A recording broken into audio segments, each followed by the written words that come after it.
జగతి publications దాఖలు చేసిన మధ్యంతర పిటిషన్ను తెలంగాణ హైకోర్టు కొట్టివేసింది. ఏపీ మాజీ సీఎం జగన్ అక్రమాస్తుల కేసుల వ్యవహారంలో భాగంగా సీజ్ చేసిన బ్యాంకు ఖాతాలకు సంబంధించి గతంలో ఇచ్చిన ఉత్తర్వులను సడలించాలని కోరుతూ జగతి పబ్లికేషన్స్ లిమిటెడ్ హైకోర్టులో ఈ మధ్యంతర పిటిషన్ దాఖలు చేసింది.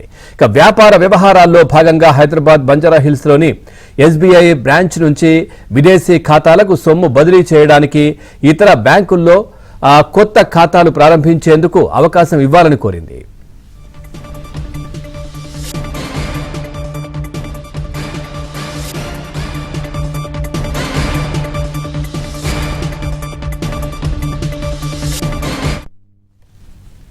గత ఫిబ్రవరిలో వాదనలు విన్న జస్టిస్ తిరుమలాదేవి బుధవారం తీర్పు వెలువరించారు. దీనికి సంబంధించి ఏదైనా సవరణ అవసరం అనుకుంటే తాజాగా సిబిఐ కోర్టులో పిటిషన్ దాఖలు చేసుకోవాలని, అంతేగాని ఇప్పటికే తీర్పు వెలువరించిన పిటిషన్లో మధ్యంతర పిటిషన్ను అనుమతించలేమంటూ కొట్టివేస్తూ తీర్పు వెలువరించింది.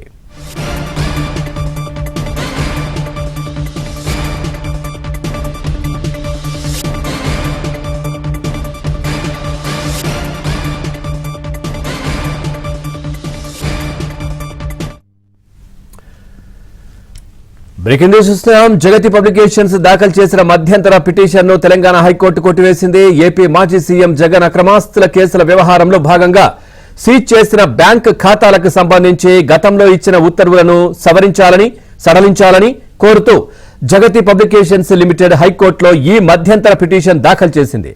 వ్యాపార వ్యవహారాల్లో భాగంగా హైదరాబాద్ బంజారాహిల్స్ లోని ఎస్బీఐ బ్రాంచ్ నుంచి విదేశీ ఖాతాలకు సొమ్ము బదిలీ చేయడానికి ఇతర బ్యాంకుల్లో కొత్త ఖాతాలను ప్రారంభించేందుకు అవకాశం ఇవ్వాలని కోరింది.